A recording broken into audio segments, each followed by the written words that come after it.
நல்லா கவனித்துக் கொள்ளுங்கள். உலகத்தோடு கூட அவிசுவாசியோடு கூட விசுவாசி பிணைக்கப்படுவது ஒரு நாளும் கர்த்தருடைய சித்தம் கிடையாது.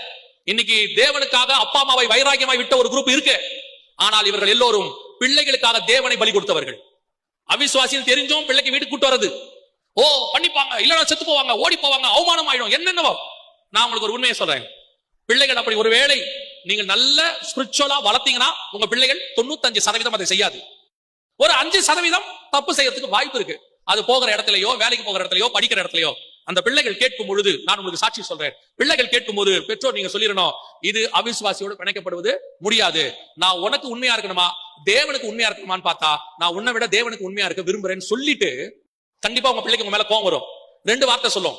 ஒன்னு செத்து போறேன்னு சொல்லும், இல்ல நான் வீட்டை விட்டு போய் நானே பண்ணிப்பேன்னு சொல்லும். உங்களுக்கு ரெண்டுமே மனசுக்கு துக்கம் தான். ஒண்ணு, ஐயோ பிள்ளை செத்தா என்ன ஆயிடும், இன்னொன்னு போயிட்டு அவமானம் ஆயிடுமே. இது ரெண்டும் இருக்கும். நான் 3வது ஆப்ஷன் சொல்றேன்.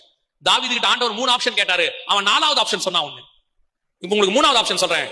நீங்கள் போய் உங்க பிள்ளைகளுக்காக 3 நாளோ 7 நாளோ 21 நாளோ உபவாசம் ஜெபம் இருந்து ஜெபம் பண்ணுங்க. உங்கள் ஜெபத்துக்கு கர்த்தர் பதில் கொடுப்பார். உங்கள் பிள்ளையின் இருதயத்தை மாற்ற அவரால் முடியும். பார்வோன் இருதயத்தை மாற்றினவர், நேபுகாத்நேச்சாரின் இருதயத்தை மாற்றினவர், உங்க பிள்ளையின் இருதயத்தை மாற்ற வல்லமை உள்ள தேவனாய் இருக்கிறார். நடக்குமா? நடக்கும்.